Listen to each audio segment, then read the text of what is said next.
السلام علیکم ورحمۃ اللہ وبرکاتہ۔ دوستو، میں ہوں حافظ علی اکبر اور آپ دیکھ رہے ہیں میرا یوٹیوب چینل علی سٹوری پوائنٹ۔ امید ہے آپ اور آپ کی فیملی خیر و عافیت سے ہوں گے۔ دوستو، آج کی ہماری سٹوری ہے عجیب ترین چوری کا واقعہ اور ہمارے ملک کے حالات۔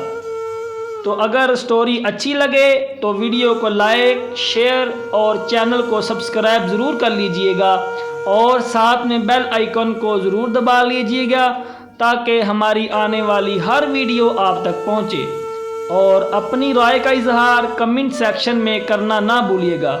آپ کی رائے ہمارے لیے قابل احترام ہے۔ شکریہ۔ عجیب ترین چوری کا واقعہ اور ہمارے ملک کے حالات۔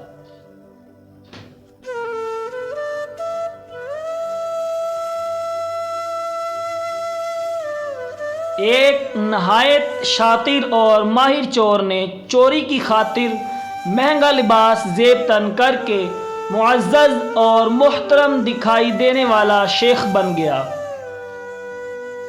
وہ چور یہ حلیہ بنا کر سنیاروں کے بازار میں ایک سنیار کی دکان پر چلا گیا۔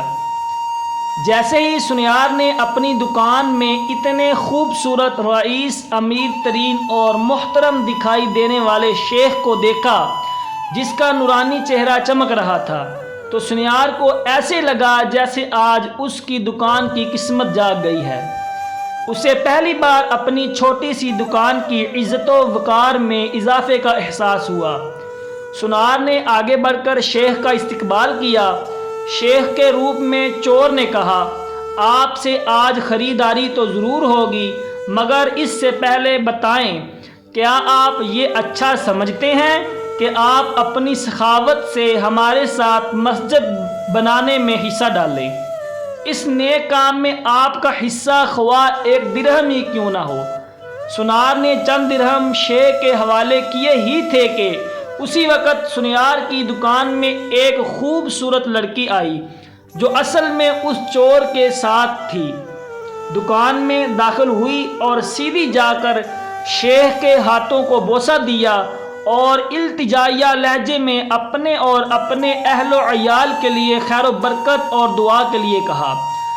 سنیار نے جب یہ منظر دیکھا تو اس سے رہا نہ گیا اور معذرت خواہانہ لہجے میں کہنے لگا، اے محترم شیخ، لا علمی کی معافی چاہتا ہوں، مگر میں نے آپ کو پہچانا نہیں ہے۔ لڑکی نے یہ سن کر تعجب کا اظہار کیا اور سنیار سے مخاطب ہو کر کہنے لگی، تم کیسے بد نصیب انسان ہو، برکت، علم، فضل اور رزق کا سبب خود چل کر تمہارے پاس آ گیا ہے اور تم اسے پہچاننے سے قاصر ہو۔ لڑکی نے شیخ کی طرف اشارہ کرتے ہوئے کہا، یہ فلاں علاقے کے مشہور و معروف شیخ ہیں جنہیں خدا نے کثرت علم، دولت کی فراوانی اور ہر قسم کی دنیاوی نعمتوں سے مالا مال کر رکھا ہے۔ انہیں انسانوں کے بھلے کے سوا کسی چیز کی چاہت نہیں۔ لوگ ان کی ایک جھلک دیکھنے کے لیے بے تاب رہتے ہیں۔ سنیار نے شیخ سے معافی مانگتے ہوئے کہا کہ شیخ صاحب، میں معافی کا طلبگار ہوں۔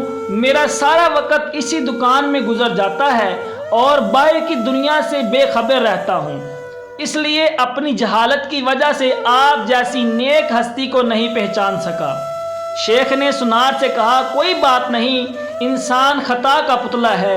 تم ایسا کرو، ابھی میرا یہ رومال لے لو اور 7 دن اس سے اپنا چہرہ پوچھتے رہنا۔ 7 دنوں کے بعد یہ رومال تمہارے لیے ایسی برکت، ایسا رزق لے آئے گا جہاں سے تمہیں توقع بھی نہ ہوگی۔ سنیار نے پورے ادب و احترام کے ساتھ رومال لیا، اسے بوسہ دیا، آنکھوں کو لگایا اور اپنا چہرہ پوچھا۔ ایسا کرتے ہی وہ بے ہوش ہو کر زمین پر گر گیا۔ اس کے گرتے ہی شیخ اور اس کی دوست لڑکی نے سنیار کی دکان کو لوٹا اور وہاں سے رفو چکر ہو گئے۔ اس واقعے کو جب 4 سال گزر گئے اور سنیار رو دھو کر اپنا نقصان بھول چکا تھا، تو 4 سال کے بعد پولیس کی وردی میں ملبوس 2 اہلکار سنیار کی دکان پر آئے۔ ان کے ساتھ وہی چور شیخ تھا جس کو ہتھ کڑیاں لگی ہوئی تھی۔ سنیار نے اسے دیکھتے ہی پہچان گیا۔ ایک پولیس والا سنار کے پاس آ کر پوچھنے لگا کیا آپ اس چور کو جانتے ہیں؟ کیونکہ آپ کی گواہی سے ہی قاضی اسے سزا سنا سکتا ہے۔ سنار نے کہا کیوں نہیں، اس نے فلاں طریقہ واردات سے مجھے بے ہوش کر کے میری دکان لوٹ لی تھی۔ پولیس والا شیخ کے پاس گیا اور اس کی ہتھ کڑی کو کھولتے ہوئے کہنے لگا تم نے جس طرح دکان لوٹنے کا جرم کیا تھا ٹھیک اسی طرح وہ ساری کارروائی دہراؤ تاکہ ہم طریقہ واردات کو لکھ کر گواہ سمیت قاضی کے سامنے پیش کر کے تم پر فرد جرم عائد کروا سکیں۔ شیخ نے بتایا کہ اس طرح داخل ہوا اور یہ کہا اور میری مددگار لڑکی آئی، اس نے فلاں بات کی، پھر میں نے رومال نکال کر دکاندار کو دیا۔ پولیس والے نے جیب سے ایک رومال نکال کر شیخ کو تھمایا۔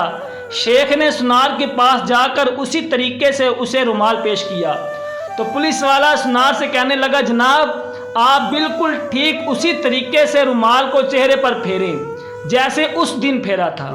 سنار نے بالکل ویسا ہی کیا اور وہ پھر سے بے ہوش ہو کر زمین پر گر گیا۔ شیخ نے اپنے دوستوں کی مدد سے دوبارہ دکان لوٹ لی جنہوں نے پولیس کا بیس بدلا ہوا تھا۔ تو میرے دوستوں اور ساتھیوں آج ہمارے ملک کا بالکل یہی حال ہے۔ ہر 4-5 سال بعد چور بیس بدل کر آ جاتے ہیں اور چکنی چوپڑی باتوں سے ملک اور عوام کا سامان لوٹ کر پتلی گلی سے رفو چکر ہو جاتے ہیں۔ ہر دفعہ ایک نیا منظر، نیا لباس، نیا روپ، نئی شکل اور نیا حربہ جس سے عوام دھوکہ کھا کر اعتبار کرتی ہے اور آخر میں ہمارے محافظوں سمیت نکلتے وہی چور ہیں۔ تو کسی شاعر نے کیا خوب کہا تھا، سونا جنگل رات اندھیری چھائی بدلی کالی ہے، سونا جنگل رات اندھیری چھائی بدلی کالی ہے، سونے والوں جاگتے رہنا چوروں کی رکھوالی ہے۔ تو دوستو سٹوری اچھی لگی ہے تو ویڈیو کو لائک، شیئر اور چینل کو سبسکرائب ضرور کر لیں۔ شکریہ، اللہ حافظ۔